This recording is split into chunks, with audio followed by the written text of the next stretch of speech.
Thank you, Dave. Well, today, very simple.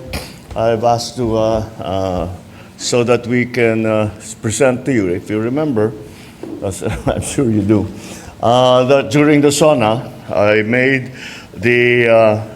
gave instructions for all our different agencies, led of course by DPWH, to give us all of the information on specifically flood control projects that were started, were finished, were in progress from the beginning of my term, which was in mid-2022 until now. And so part of that process of auditing these projects was to also publicize the list that we were going to get from DPWH. Well, we have done it. We have received the list from DPWH. We, I think, have put it into a form that is accessible to the public, and most importantly, it is in a form that the public can use so that they can first identify the projects, the flood control projects that are within their area, within their barangay, so that they can actually go and look at it. Or if they already have information, they can tell us about it. Kung maganda yung naging project, kung hindi maganda yung naging project, bakit hindi maganda yung naging project, ano naging problema, etc., etc. And that's what the present website is supposed to do. Now, this is the third iteration of this website. We've been working on it. Kahit nung nasa India kami, we were already working on it. And it was, this is the final form of it. And we are very much open to suggestions. If the people want us to put more info or other info onto the website, we will certainly do that. But to begin with, we have I think there will be a video later on to show very simply how the website is being used. I was asked if, again, this is something that everybody can use, and I'm confident that the way that we have done it is very accessible to people. Before we get to this point, can we do the video first? Can we hang on to this? Wait. Let's start from the beginning. Let's start from the beginning, please. Yeah, okay, let's do that. O sige, gawin na natin yan.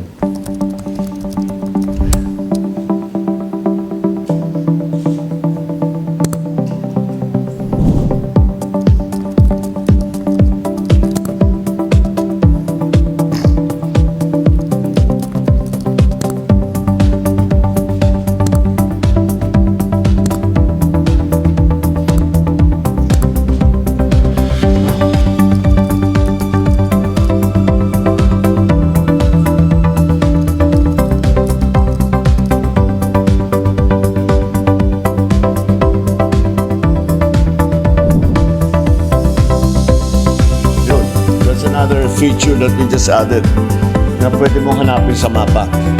And then, beyond that, this is the street map. Pero maraming overlay yan. May overlay pa yan na satellite picture.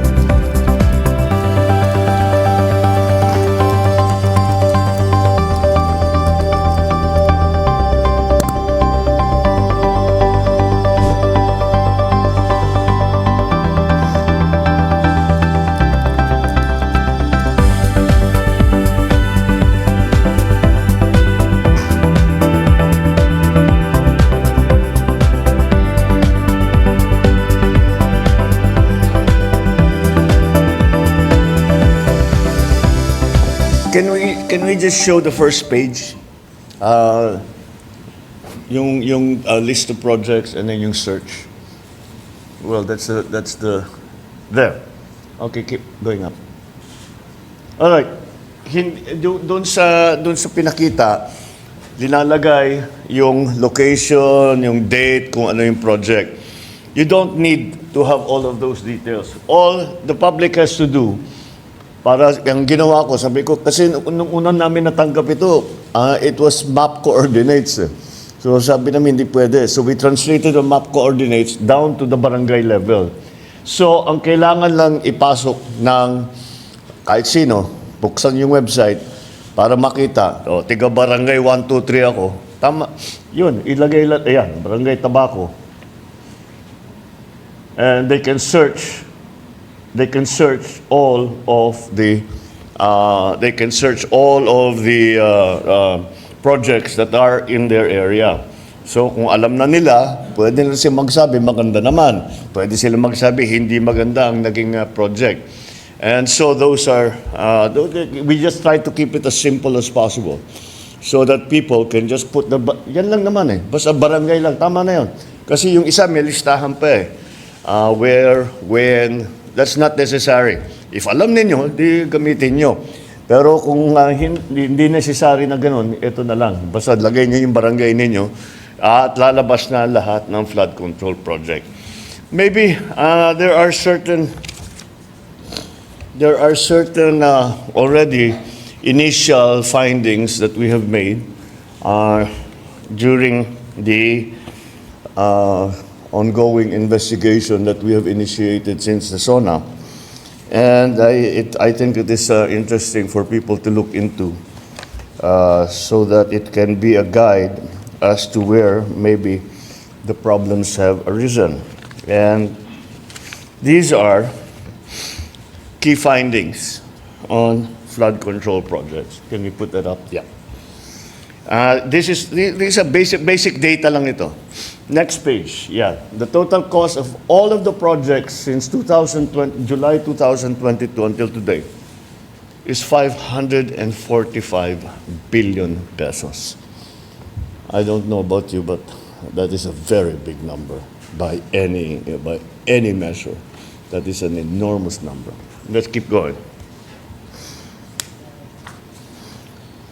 Another observation is that there are 6,021 projects worth more than 350 billion that do not specify the exact type of flood control that is being built. Then, many projects also in different locations have exactly the same contract cost. I think anybody who works in either the private sector or the public sector, pag sinabi, may 50 project, pare-pareho, 150 million lahat. Pare-pareho lahat. Imposible yan. It is impossible for one barangay, even if they are the next barangay, to have the exact same project to the exact same amount with the exact same contractor. Imposible yan. And that is why that is a significant finding already that we have made. Now, can you keep going, please? What's in there? So, we looked at the regions kung saan ang pinakamarami. And this is what came out.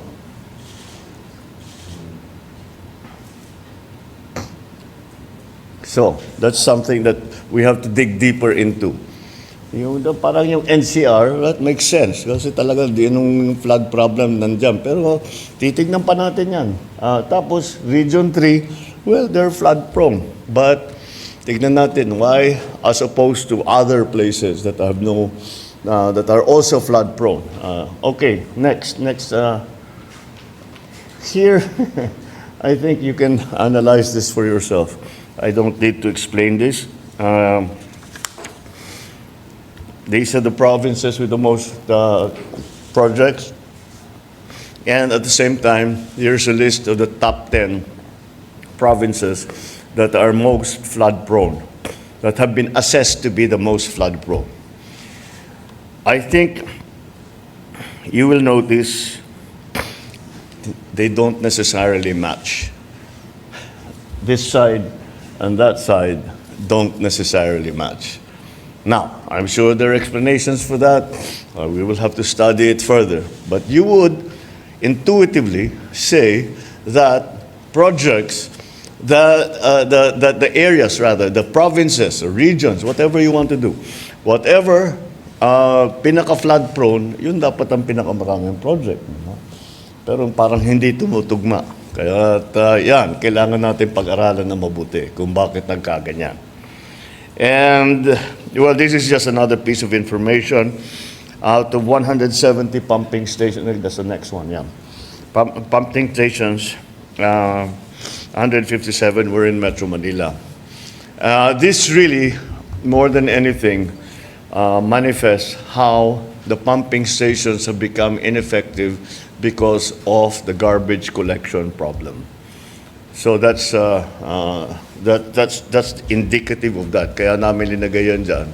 Kaya dahil para malaman ng tao, gawa tayo ng gawa nitong pumping station, pag yung basura naman ay natapon, nabara yung bomba, nabara yung estero, nabara lahat, kagaya yung pinuntahan natin nung bag na last week, wala ring silbi yung pumping station.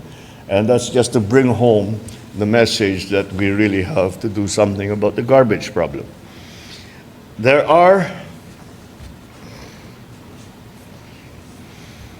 let's see, yeah, this is, all over, there are 2,409 contracting entities, which is understandable. Kasi sa local, ganyan talaga yan. You may AA, AAA, yun lang ang pwede niyong gamitin. And pag yung maliliit na project, the local can do it already. So that's not, just to show paano yung nagkahatian. However, this is another disturbing assessment statistic. 20% of the entire 545 billion budget napunta lang sa 15 na kontraktor. Sa 15 na kontraktor na yan, 5 sa kanila ay may kontrata sa buong Pilipinas. Keep going. Yeah, with the flood. Ito na yung listahan. And this is what I was talking about. 5 of these 15 contracts have projects in almost all regions nationwide. Ang justification sa pagpili ng kontratista ay para sasabihin, pagbigyan naman natin yung local. Di ba? Para naman yung mga maliliit na kontraktor, may trabaho naman sila. Mas mabilis kasi kung local. Kausap mo yung tao eh. Again, my experience as governor is that as much as possible, we try to do it by local. Kasi pwede namin, may madali, sabi, bilisan nyo na, bakit wala pa, pwede mong anihin. You have some influence over the thing. But that for me was the one that stood out very much. 5 of these contractors had projects in almost the entire country. So those are the ones that immediately pop out na sa aking palagay ay kailangan natin tignan. So anyway, this is the initial. We are rolling out the website today. We have provided you with some of the initial information that we have had. They are not assessments. We are not accusing anyone of anything yet. However, it gives us an idea of how this has been conducted. So I hope people will take advantage of this. And as I said, there is always a way for them to give their comments. Magsumbong sila kung yan ang gusto nilang gawin. Maaari naman, sasabihin nila, hindi, walang problema dito. Yun ang pinakamagandang balita na matatanggap namin. So I encourage everyone to look into this and say your piece. Kasi parang sinasabi ng mga iba, nakikita naman namin, hindi maganda, pero wala naman kami mapuntahan, wala naman kami malapitan. Ngayon meron na. Ngayon meron na kayo malalapitan. Ito, ang lalapitan na ngayon ninyo, ako mismo. Dahil akong titingin dito araw-araw sa website natin at babasahin ko ang mga report na ibibigay ng taong bayan. So this is the first step. We are going to keep going. This is something that is, I think, absolutely necessary. We have to clean our ranks. This is it might be a little painful. Baka masangkot dyan yung mga tao na malapit sa atin. Ngunit kahit malapit sila sa atin, mas malapit naman siguro sa puso natin yung taong bayan. Kaya silang unahin natin. All right.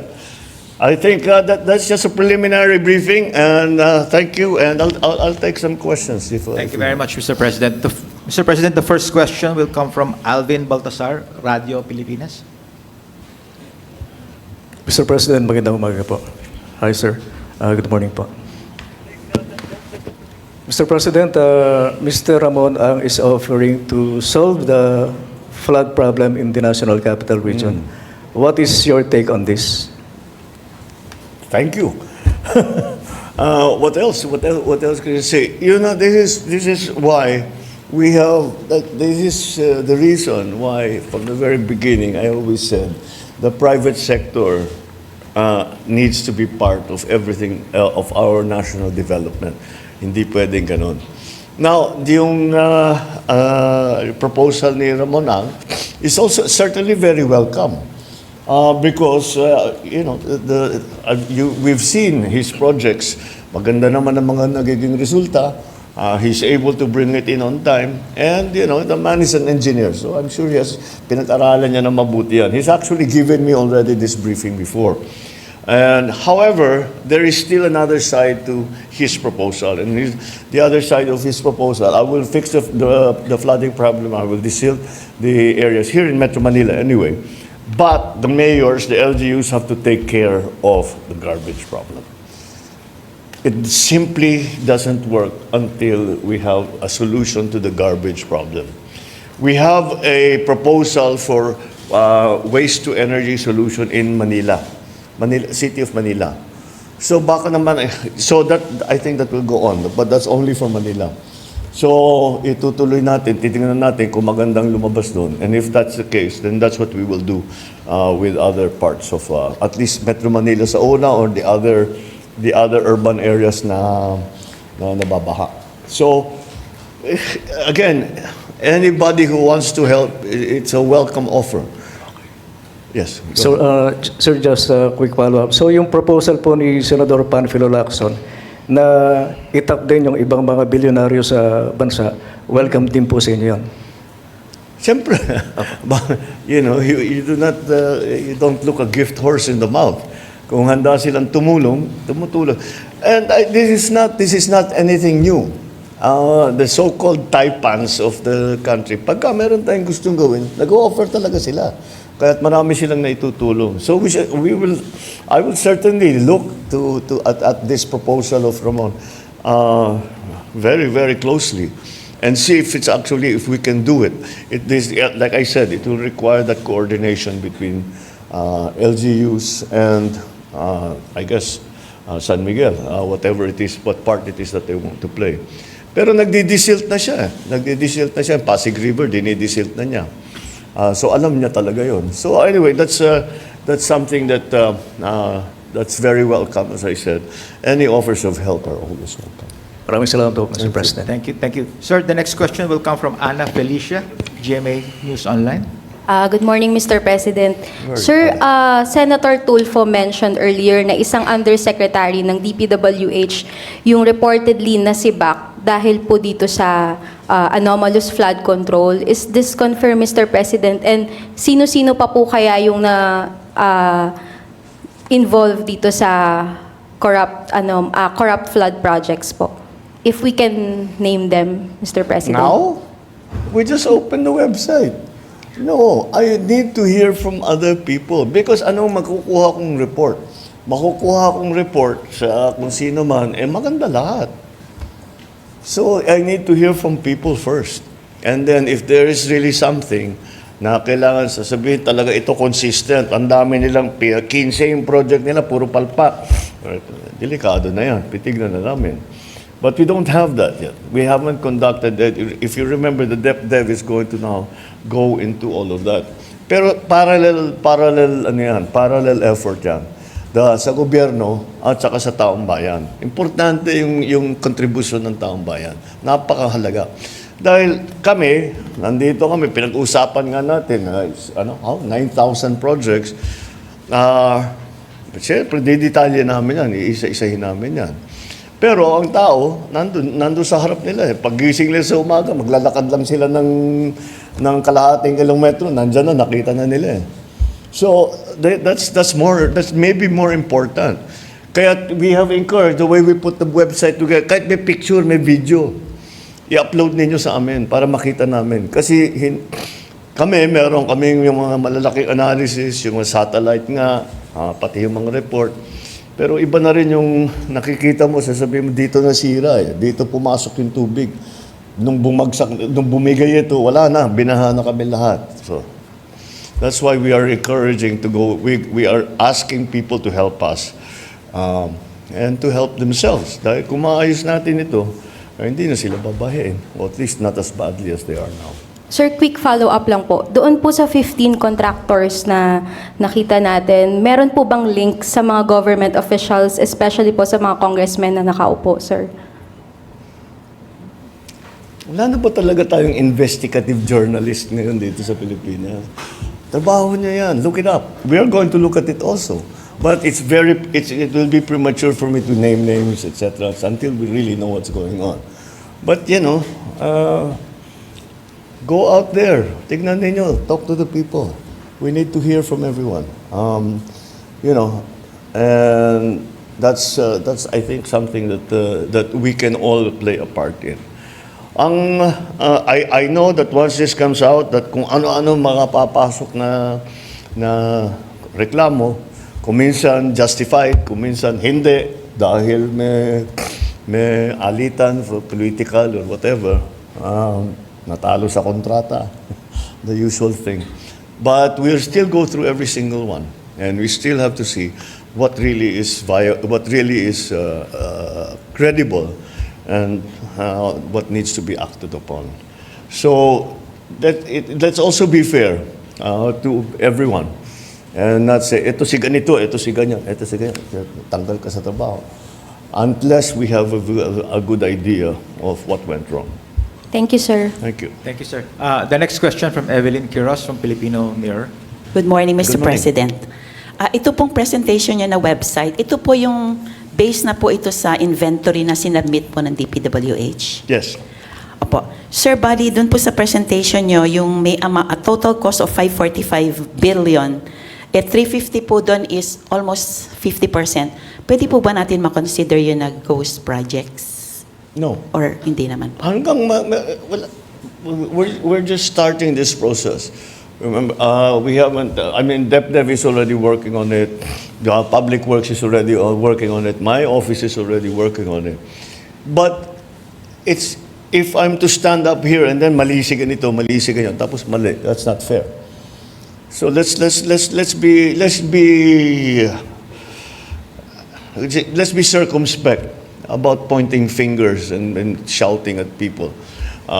Tignan natin na mabuti. Because always remember, the assumption, kasi masama na ba na tao eh. So the assumption, lahat yan maulang kwenta. Hindi totoo naman yun. Meron din maganda. Meron din na buo. Meron naman na nakatulong. So, pero hanapin natin yung hindi maganda, yung hindi nabuo, yung hindi nakatulong, at kung saan napunta yung pondo para doon sa ganong klaseng project. Kung sasabihin natin, it's also possible that palpak yung flood control project dahil climate change na eh. Sa buong kasaysayan ng lugar na yun, hindi pa binaha. Nangyayari sa amin yan eh. Hindi pa binaha. Ngayon lamang binaha dahil ganyan na yung climate change na iba. Ang lakas ng bagsak ng ulan. So, kaya na-overwhelm yung flood control. Wala naman nagnakaw, pero yung specification natin doon sa flood control na yan ay para doon sa pre-climate change na sitwasyon.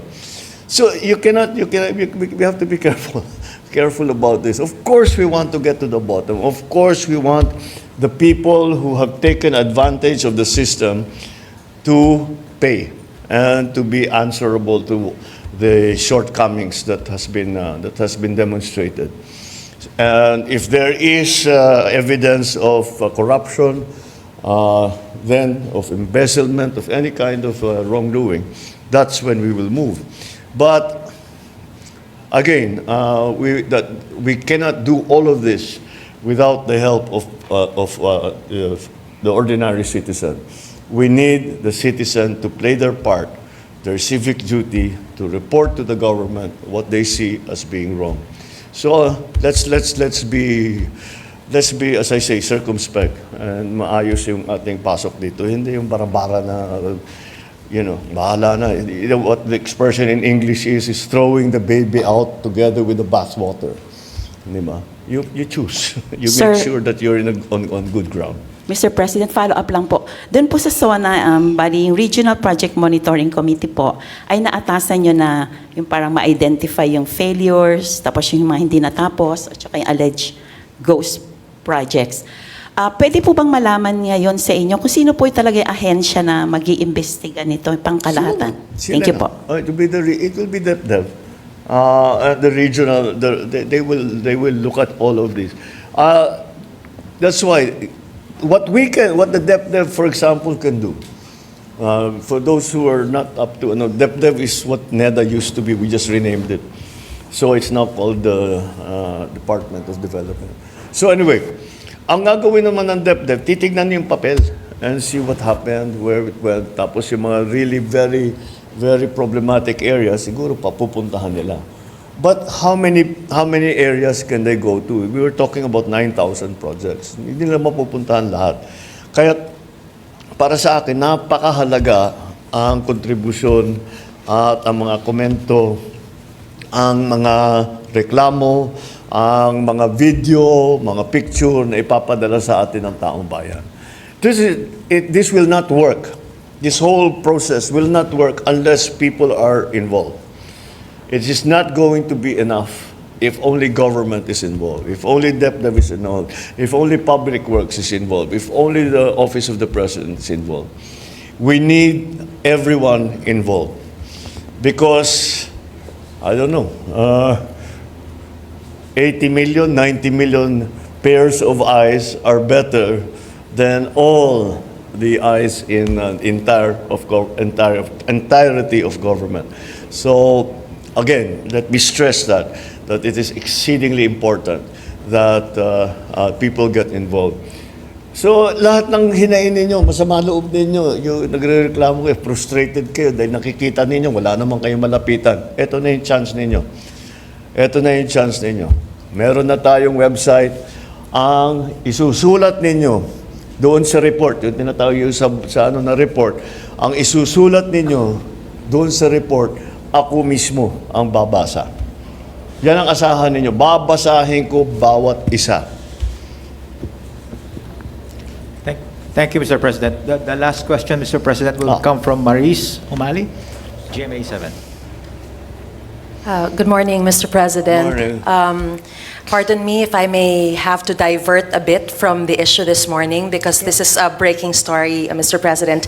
Two BFAR vessels in Bajo de Masinloc were just water cannoned today. Yeah. And there's a heavy flotilla of Chinese vessels, more than our vessels from the PCG and BFAR. They have around 30 vessels and we have 10, so we are outnumbered, obviously. What immediate actions will the administration take specifically for this particular incident, and how will you respond, sir, to China's complaint regarding your recent statement in India, in your state visit to India? Let's take the second part of your question first. I don't know what they're talking about. Playing with fire? I was just stating facts. We do not want to go to war. But I think if there is a war over Taiwan, we will be drawn. Hihilain tayo sa aya't gusto natin. Kicking and screaming. We will be drawn and dragged into that mess. Whatever you do, come on, wag na tayong hope. I love this saying, hope is not a plan. I hope it doesn't happen. I hope it doesn't. But if it does, we have to plan for it already. And that's what I was talking about. How do we get our people out? How do we protect kung magkagulo, gera na nga dito. malapit na sa atin. Ano gagawin natin? Okay lang, normal lang yan. Pababayaan na lang natin. Kung sino pasok labas dito sa atin. Hindi naman pwede yun. So we'll have to do something. So inevitably, despite our fervent wish to avoid any confrontation with anybody anywhere, war over Taiwan will drag the Philippines kicking and screaming into the conflict. That is what I was trying to say. That's what I don't understand. And I think because of the narrative coming out about playing with fire and being provocative and all of that, kaya nagka-increase ng activity doon sa West Philippine Sea. But what special instructions I have? We don't have any special instructions. Sanay na tayo rito. You know, it is not a one thing na there's no silver bullet na pag pinaputok mo, solve lahat ang problema mo. What will happen here is we will continue to be present. We will continue to defend our territory. We will continue to exercise our sovereign rights. And despite any opposition from anyone, we will continue to do that, as we have done in the past 3 years. Now, we do not intensify our operations, we just respond. Hindi naman tayo aggressive eh. Ano lang tayo, dumidepensa lang tayo. So that's the situation there. Unfortunately, we are, I think, for propaganda purposes, misinterpreted. But the Philippines is not. We are constant in our defense of the territory, of the state, of the population of the Republic of the Philippines. Ganun lang ang trabaho namin. Ganun lang ang aming gagawin. Wala tayong interes na pasukin kahit sino, na puntahan na kahit sino, sugurin kahit sino. Wala tayong ka-interes dyan. Sana nga yung ginagastos natin for defense and security, hindi na kailangan. Kung saan natin magagamit yan. We can use it for agri, for housing. We can use it for job creation. We can use it. But we have to do this because we are under threat. We are forced to do this. We do not want to do this. We are forced to do this. We do not want any kind of confrontation with anyone. We want to build a better, stronger, freer, safer Philippines. That's what we are working for. This kind of confrontation does not build a stronger, better Philippines. All it does is continue to defend our country. So Sir, that's I'm a little bit perplexed why it would be characterized as such, as playing with fire. Sir, so right now, our vessels there in Bajo de Masinloc will not be instructed to back out. We will just continue to stay there We at have this never point. instructed any of our vessels All to right. back out. Thank you, sir. Never. But we have to always, when we do not back out because natakot tayo, umatras tayo. Alam mo, I don't know about other places, pero dito sa gobyernong ito, hindi tayo umaatras sa laban. We are brave. Filipinos are brave. But we do not. Sinong Pinoy na gusto magkagera? Sino? Kahit maganap ka para sa akin, kahit isa. Kahit yung sundalo, kahit yung Coast Guard, ayaw nila ng gulo. So, no. But at the same time, we have a duty to perform, and that is to defend the country. So no, we never back down. We always continue to do. Our uniformed personnel, the Navy, the Coast Guard, the Army, the Marines, all of them, the Air Force, all of them are pledged. They took an oath. And they're just doing their duty, they're performing their mission, defend the Philippines. Yun lang naman ang ginagawa nila. And we will not stop doing it. We will not stop doing it. We will stop doing it when the threats stop. Tigil na yung mga threat. We can all sit more safely at home, and mas magiging magaan ang kalooban natin kapag ganun ang sitwasyon. Okay? Thank you very much, Mr. Mr. President. All right, That maraming- concludes our press conference this morning. Thank you very much, ladies and gentlemen. Maraming salamat. Salamat. Thank you.